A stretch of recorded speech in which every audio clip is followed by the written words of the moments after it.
जय हिंद, जय भारत। सभी फसलों की एमएसपी गारंटी से कम कुछ भी मंजूर नहीं। संयुक्त किसान मोर्चा ने खारिज किया सरकार का प्रस्ताव। आप देख रहे हैं देश सार्थक न्यूज। संपूर्ण खबर तीखी नजर।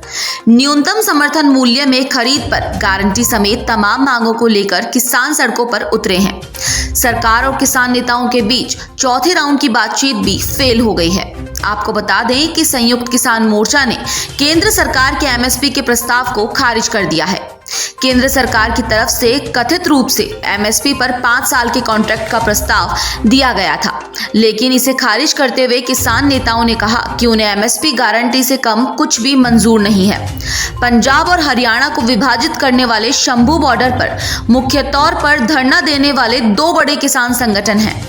पहला, किसान नेता जगजीत सिंह डल्लेवाल का संगठन संयुक्त किसान मोर्चा, और दूसरा सरबन सिंह पंधेर किसान मजदूर मोर्चा।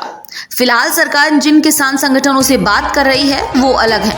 रविवार को चौथे दौर की बातचीत को सरकार और किसान संगठन दोनों ने सकारात्मक बताया था, लेकिन इस मामले के सुलझने की राह में सबसे बड़ी बाधा एमएसपी पर कानून बनाने की बात है।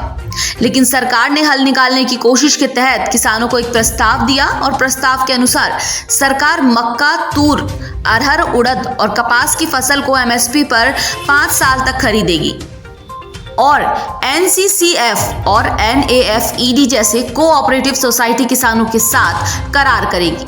खरीद की कोई सीमा नहीं होगी और जल्द ही एक पोर्टल तैयार होगा। किसान नेताओं ने इस सोमवार को इस मामले में एक प्रेस कॉन्फ्रेंस की।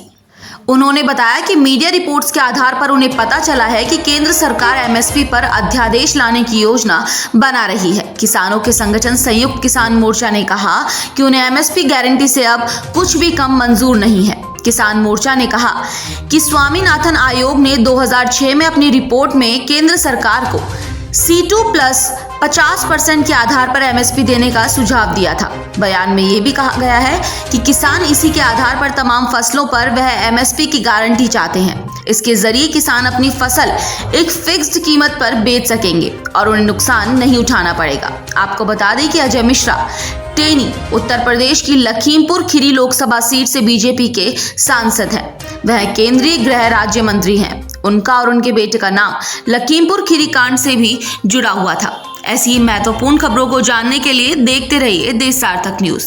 चैनल को लाइक, शेयर और सब्सक्राइब करना ना भूलें।